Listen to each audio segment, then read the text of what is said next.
Te-ai întrebat vreodată ce s-ar întâmpla dacă ai folosi doar o singură frază care să-ți poată schimba totul în viață?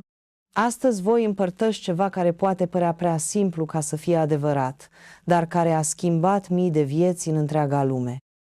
O singură afirmație, utilizată cu intenția corectă, poate crea o schimbare atât de puternică încât te va surprinde ceea ce începe să se întâmple în viața ta. Nu este vorba despre a repeta cuvinte fără să gândești timp de săptămâni sau luni, ci despre a înțelege și a folosi o declarație specifică care să-ți alinieze mintea, inima și câmpul energetic într-un moment puternic. Multe persoane se luptă ani de zile încercând să atragă ceea ce își doresc. Relații mai bune, mai mulți bani, o sănătate mai bună, dar adesea lucrează împotriva propriilor tipare subconștiente. Ce s-ar întâmpla dacă soluția ar fi mai simplă decât ai crezut vreodată posibil? Ce s-ar întâmpla dacă schimbarea vieții tale nu ar necesita un efort interminabil, ci doar un singur moment de aliniere concentrată? Afirmația pe care o vom explora astăzi a transformat nenumărate vieți prin puterea sa simplă, dar profundă. Dar mergem dincolo de simpla repetare a cuvintelor.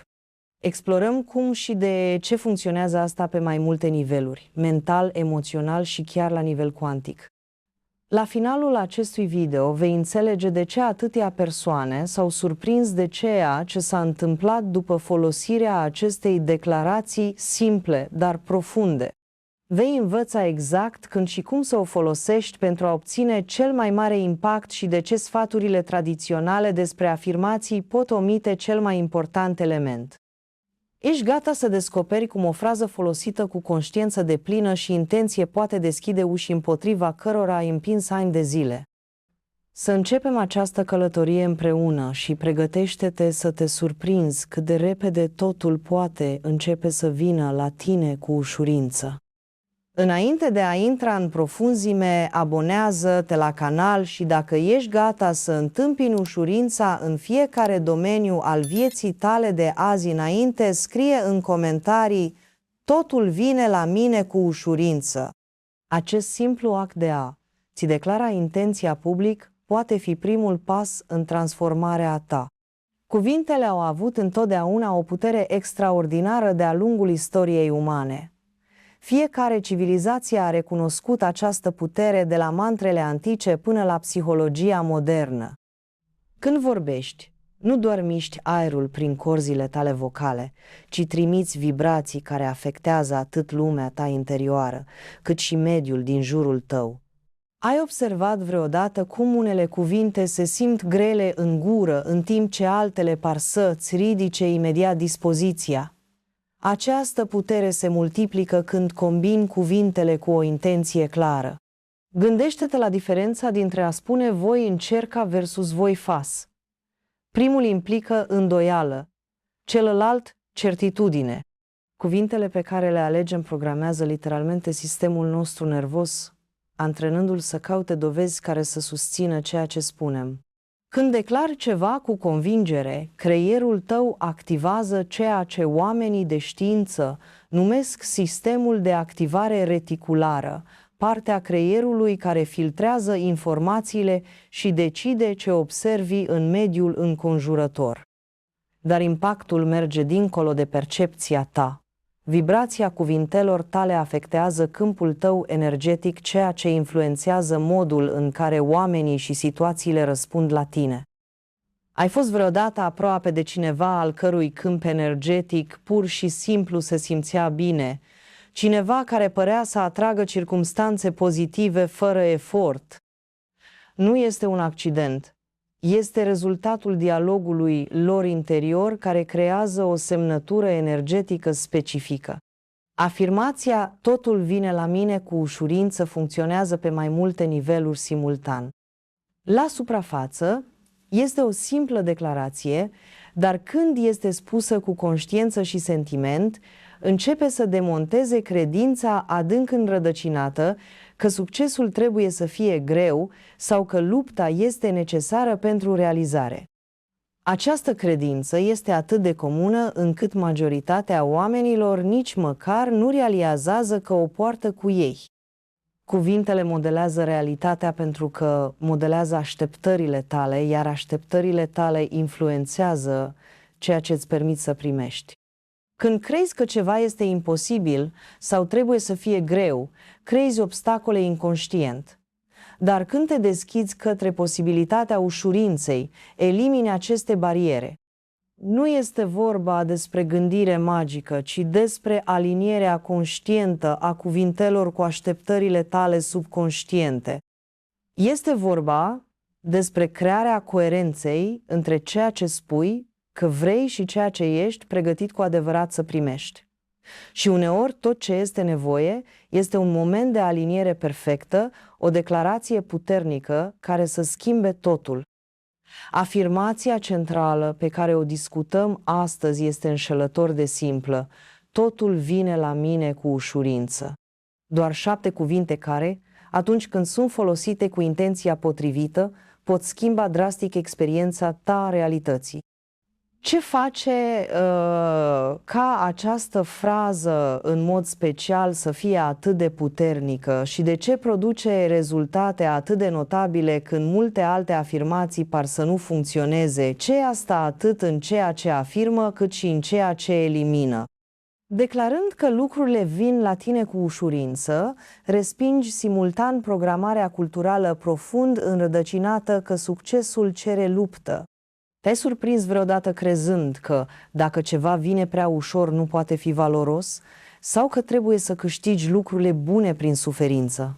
Această afirmație provoacă direct acele credințe limitative.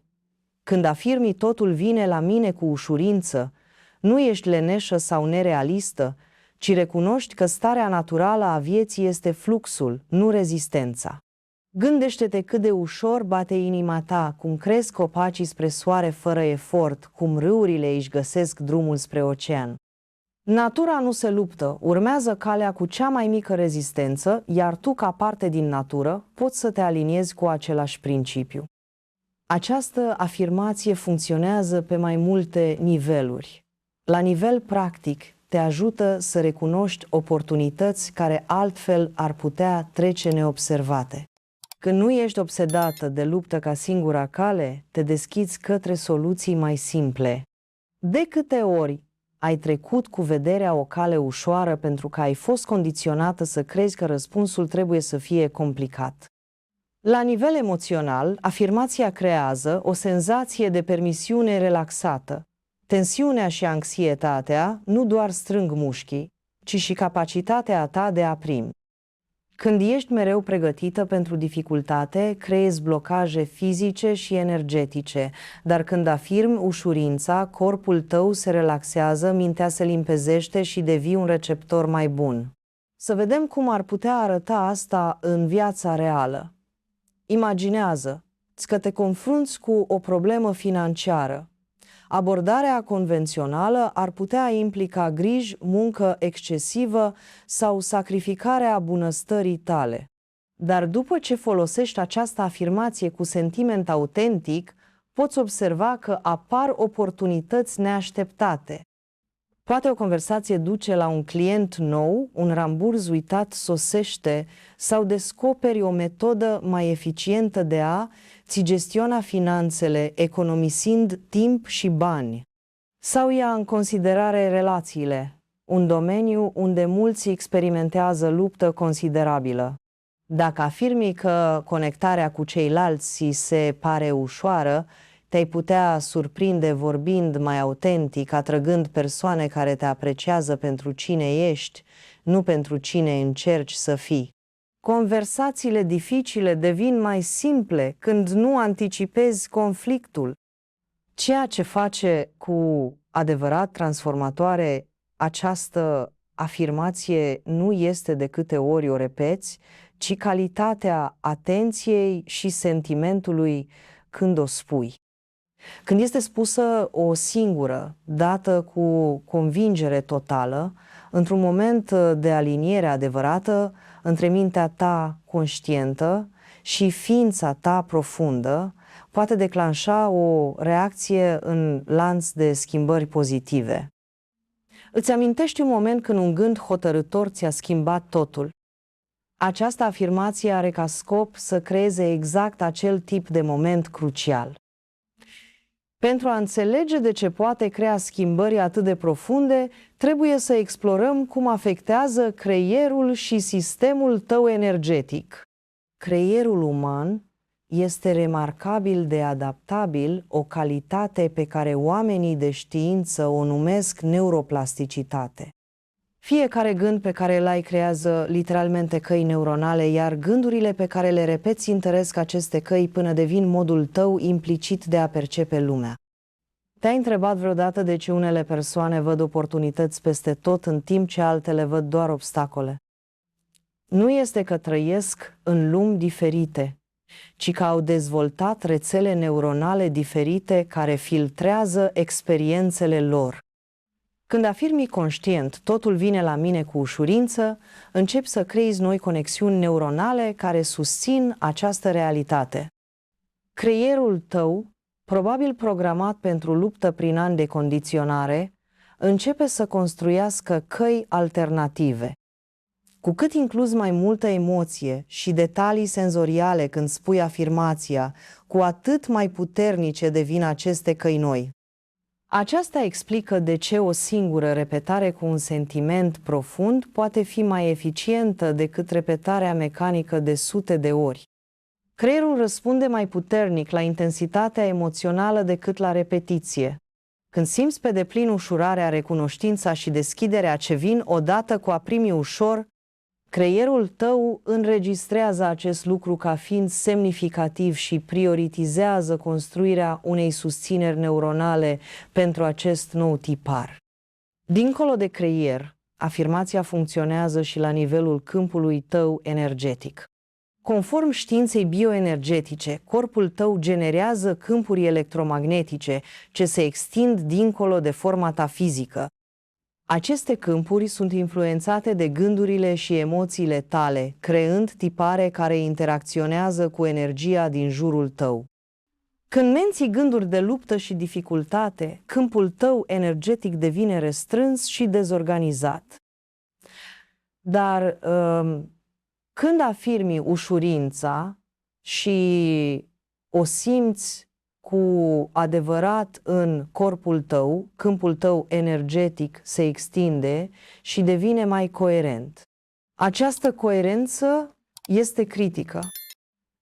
Cercetările privind coerența inimă, creier arată că atunci când ritmurile inimii și creierului tău sunt sincronizate, intri într-o stare de funcționare îmbunătățită. Sistemul tău imunitar se întărește, hormonii de stres scad, iar capacitatea ta de a gândi clar se îmbunătățește. Mai interesant, această stare coerentă pare să crească ceea ce unii cercetători numesc sincronicități favorabile în mediul tău extern. Ce înseamnă asta practic? Când spui totul vine la mine cu ușurință și chiar simți asta în corp, nu doar îți schimbi gândurile, ci îți schimbi și semnătura electromagnetică.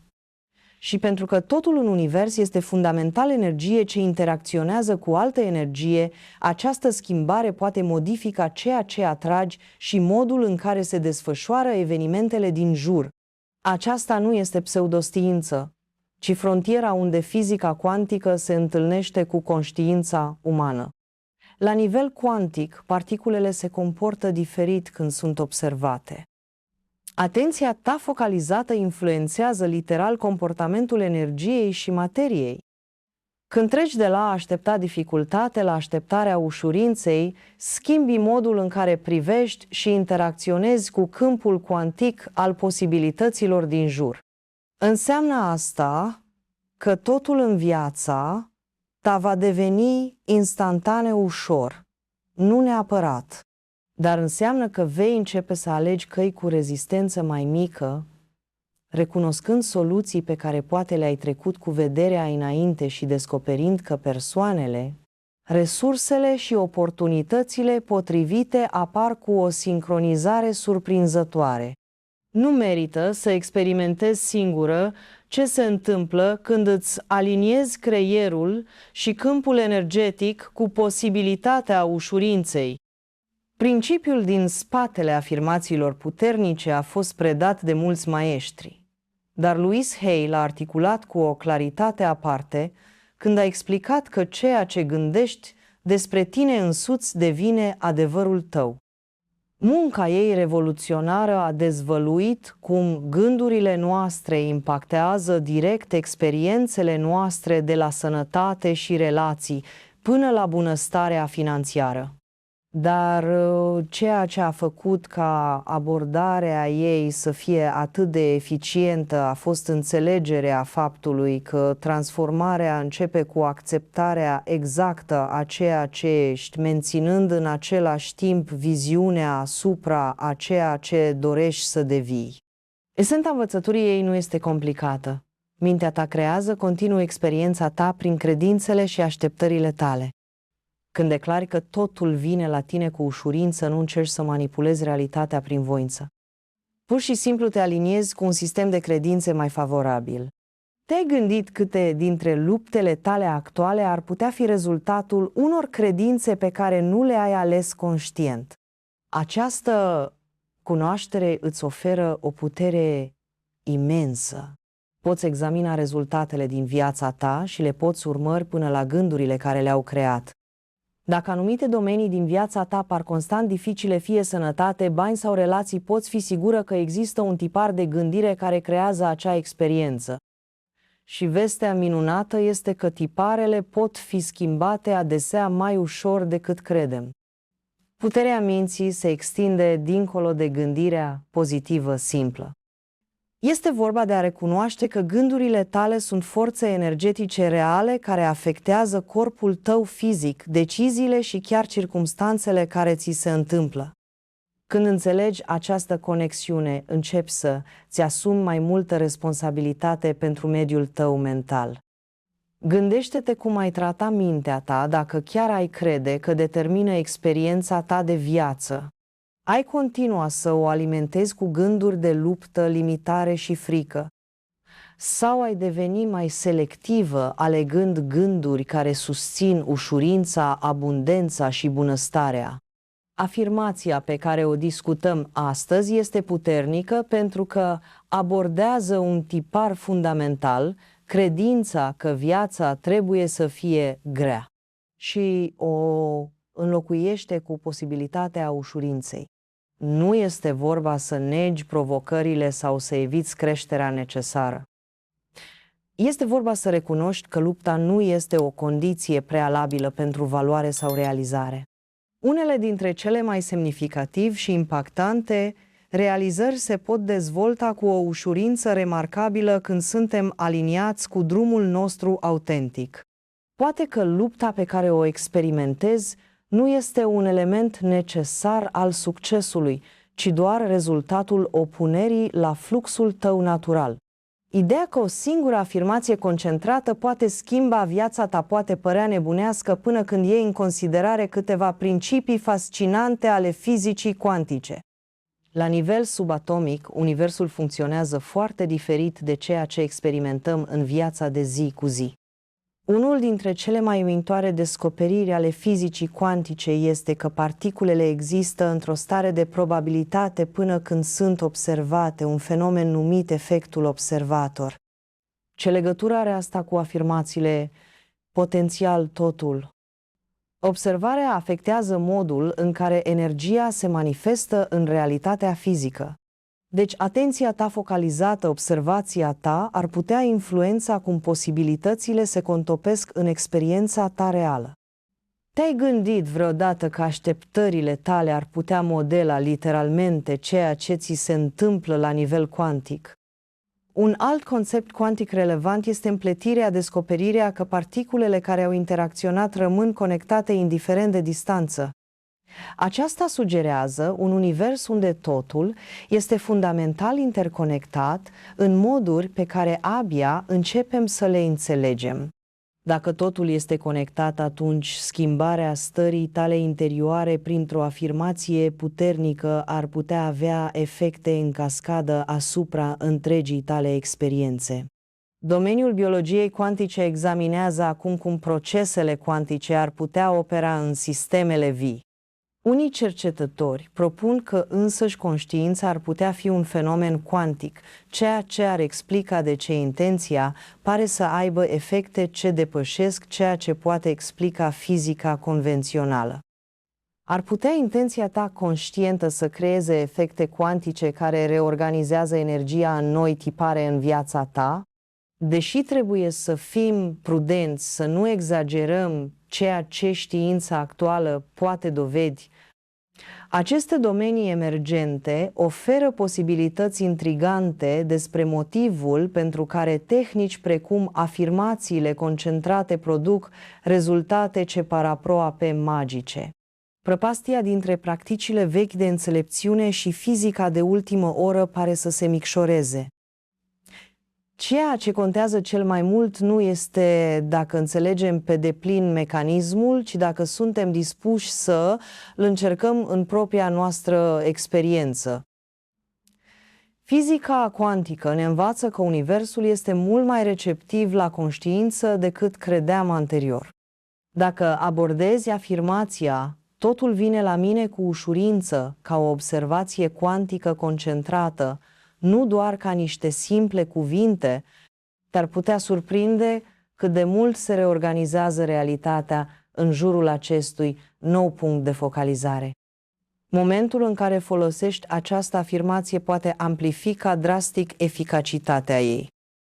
Deși multe abordări tradiționale pun accent pe repetare, există ceva deosebit de puternic în a alege un singur moment perfect pentru o declarație clară. Dar ce face ca un moment să fie perfect pentru acest scop?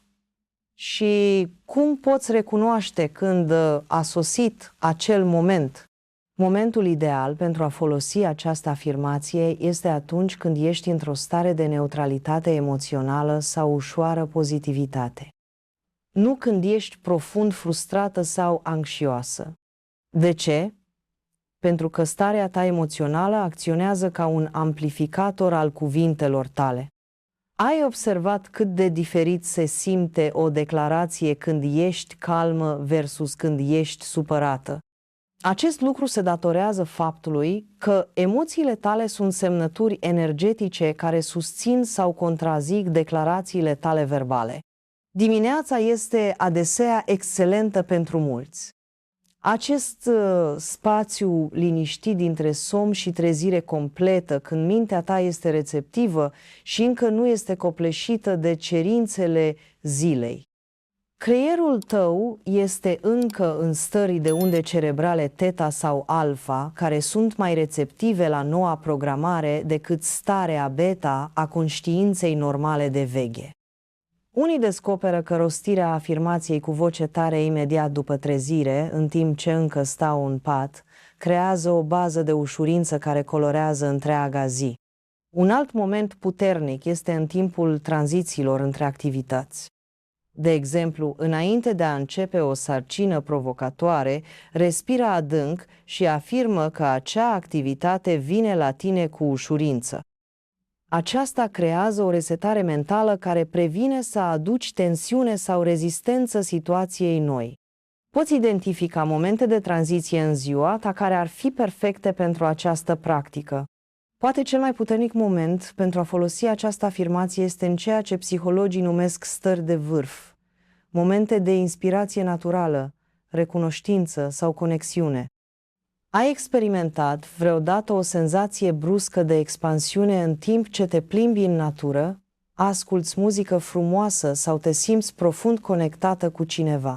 Aceste stări de vârf evită temporar mintea critică și permit noi programări să se adâncească mai profund în subconștientul tău. Calitatea atenției tale contează mai mult decât circumstanțele externe. O declarație profund concentrată și emoțional congruentă poate realiza mai mult decât mii de repetări făcute în grabă. Când spui "totul vine la mine cu ușurință", în timp ce simți adevărul acesteia în corp, chiar și pentru un moment, creezi un șablon energetic care poate persista mult după ce cuvintele au fost rostite. Amintește-ți că nu este vorba să te obligi să crezi ceva ce se simte fals, ci să recunoști momentele de aliniere când apar natural și să folosești aceste momente pentru a întări posibilitatea ușurinței în viața ta. Merită să fii pregătită pentru aceste momente perfecte când apar. Deși afirmația în sine este puternică, anumite practici pot crea un mediu intern optim pentru eficacitatea ei. Nu sunt ritualuri complicate care cer instrumente speciale sau mult timp. Sunt tehnici simple care pregătesc sistemul tău nervos și câmpul energetic să primească pe deplin impactul cuvintelor tale.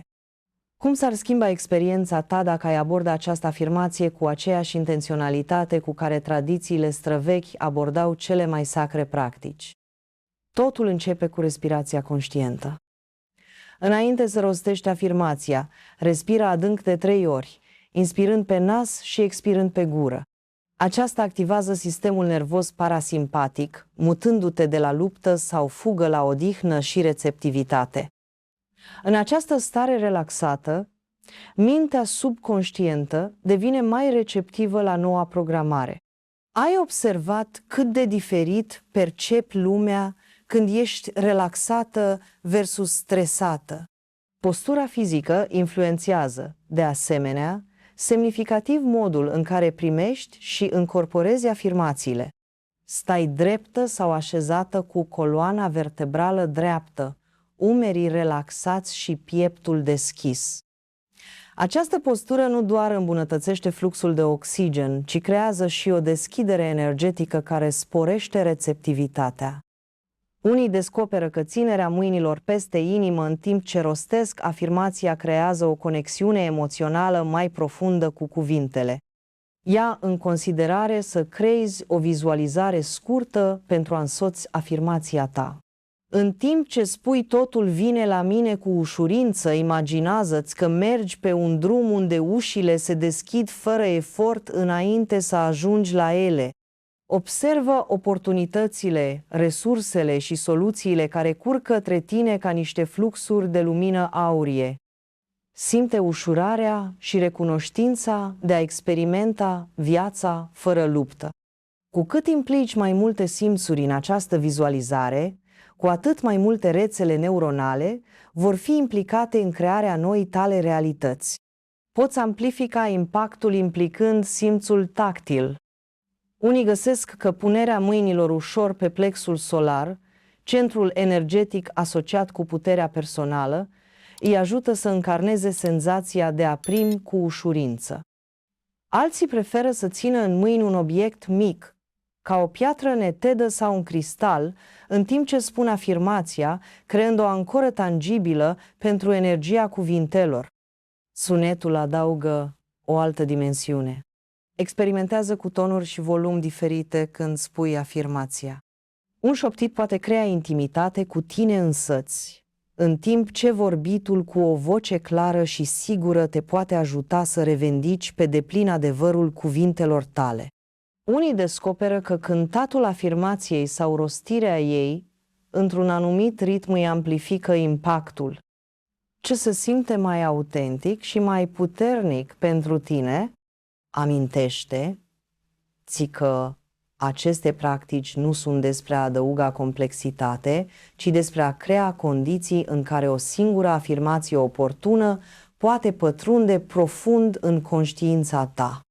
Nu ți-ar plăcea să spui ceva o singură dată cu prezență deplină decât să repeți fără să gândești de 100 de ori? Practica folosirii afirmațiilor pentru transformare a fost adusă în conștiința generală în mare parte prin munca revoluționară a lui Louise Hay cu vindecarea. Ea a descoperit că afirmațiile specifice pot aborda domenii particulare ale vieții, de la probleme de sănătate până la provocări de prosperitate, intind tiparele gândurilor profunde care creează aceste condiții.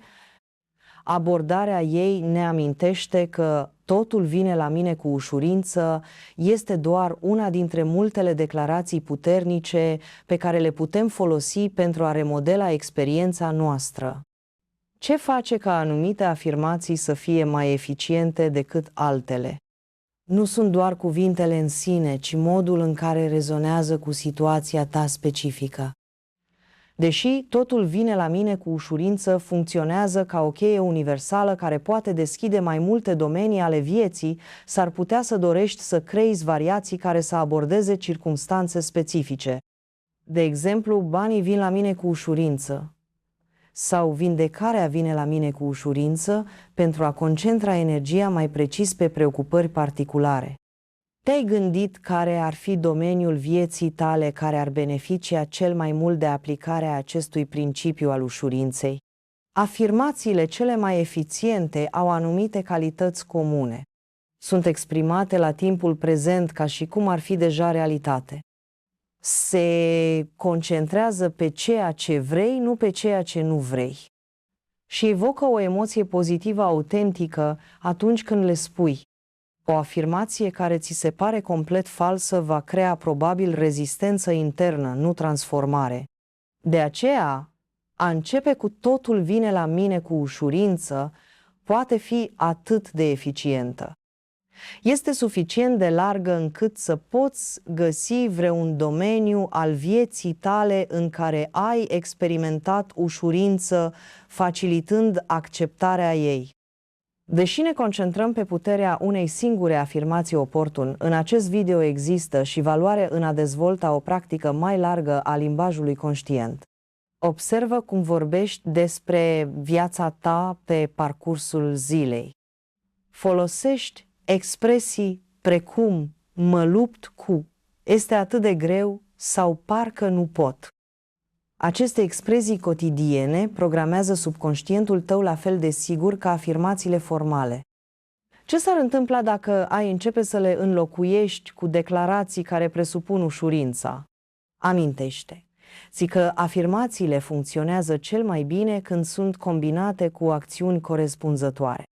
A spune totul vine la mine cu ușurință în timp ce continui să abordezi viața cu tensiune și forță creează un mesaj contradictoriu.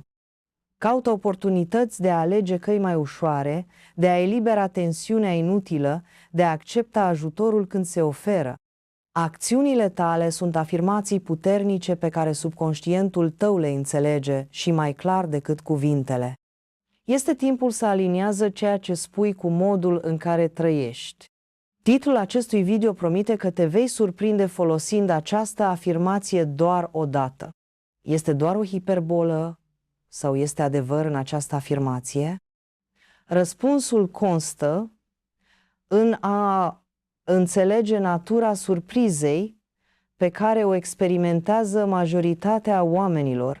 Nu frică sau alarmă, ci o surpriză autentică de cât de repede viața poate să se schimbe când eliberezi rezistența. Ai rezolvat vreodată o problemă abordând-o brusc dintr-un unghi complet diferit? Momentul acela de ce nu am văzut asta mai devreme surprinde esența surprizei despre care vorbim.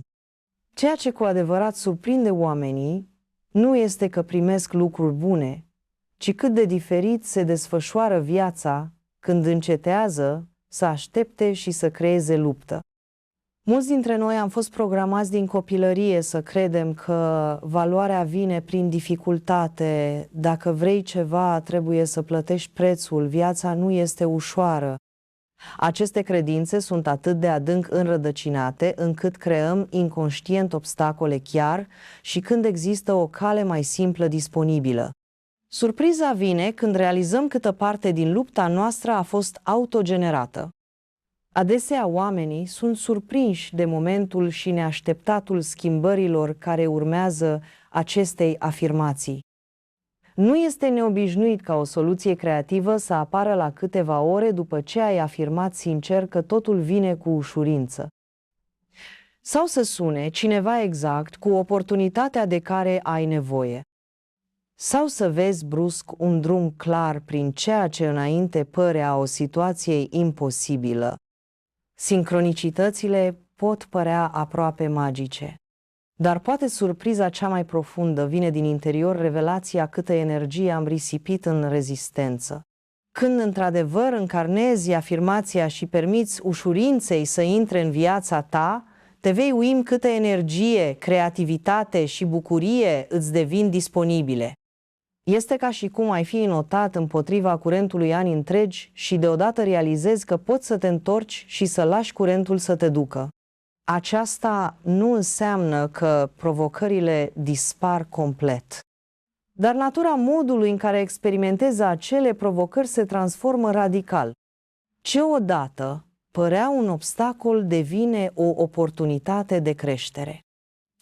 Ce părea o barieră se transformă într-o invitație de a găsi alternative creative. Nu merită să experimentezi ce se întâmplă când îmbrățișezi pe deplin posibilitatea ca totul să vină la tine cu ușurință.